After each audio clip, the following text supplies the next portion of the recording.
Many people explain that the reason why Hashem went through 10 different makos, 10 different plagues, while taking the Jews out of Egypt, opposed to snapping his fingers and taking them out in an immediate clarifying in 1 second, immediately, quickly, is because he wanted a slow, elongated process to slowly educate the Mitzrim, step after step, to develop a process where eventually they'd recognize it wasn't one miracle, it wasn't two miracles, but miracle after miracle after miracle. It must be Hashem.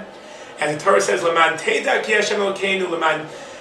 This lush of Laman comes up many times. Laman Teda Ki Hashem Elokeinu Ba'aretz, etc., etc. Hashem is unique. Hashem is the only one.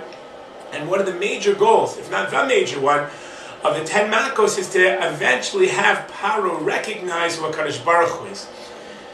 This debate, this drama seems to exist on a theological level throughout the beginning of Sefer Shemot. Paro asks, who is Hashem? And there seems to be this give and take back and forth. Is Moshe correct that HaKadosh Baruch Hu is the powerful God, or is Paro right that polytheism is correct and perhaps he's one of the deities? And who is this Hashem that I should listen to his voice? If this is the case, one of the most surprising and really peculiar details, elements of the story, is that once Hashem convinces Paro that he's correct, once Paro recognizes that Hashem is Echad U'Shmo Echad, at the Yam Suf, the immediate next thing is Hashem kills Mitzrayim, kills Paro and all the Mitzrayim. Why would HaKadosh Baruch Hu spend such a long time convincing Paro through the miracles, through the plagues, just to kill him once he eventually agrees? Seemingly, the goal of Paro recognizing that Hashem is correct, that Hashem Echad U'Shmo Echad is true, that HaKadosh Baruch Hu rules the world single-handedly, is not because he needed to know, otherwise he wouldn't have killed him right away. Rather, HaKadosh Baruch Hu wanted to arrange a situation where Para, the paradigm of polytheism, the zenith, the climax, the best example of someone who stands for all the wrong theological things of their generation, if Paro himself could come around and recognize HaKadosh Baruch Hu, Kal V'chomer Klal Yisrael were supposed to.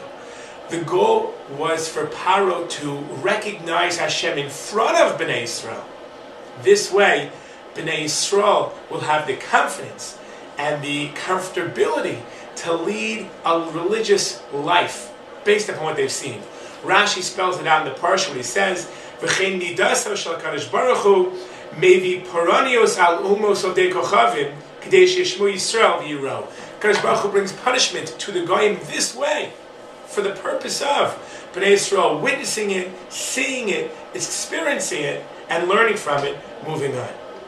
The goal of the first half of Sefer Shemot is to build up Klal Yisrael's confidence until the point where we accomplish that goal, which is in the Kriyas Yamsuf in Parshat Va'era, where the Torah states, quoting Bnei Yisrael, "Vayaminu b'Hashem u'Moshe avdo," they believed in Hashem and Moshe his servant.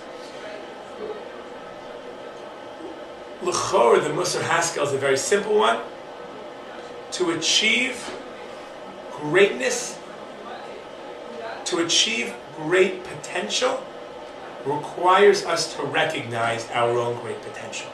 And until Bnei Yisrael realized, had the confidence, had the pride in their religion, in themselves, in HaKadosh Baruch Hu, in their goal, in their mission, they were unwilling, or really unready, not yet ready, premature for Matan Torah. The prerequisite, the stage, needed, imperative for them to be ready for Matan Torah is to believe what they have is special. Once they believe how special they are, once we believe how special we are, once we believe Asher Bachar Banu, then we're ready for the next stage, which is Kabbalas Torah, Matan Torah, and eventually using the Torah to help spread HaKadosh Baruch Hu's light to the world, to be an Or Lagoyim, and for the whole world to see, for them eventually to recognize Hashem Echad U'Shmo Echad. Shabbos.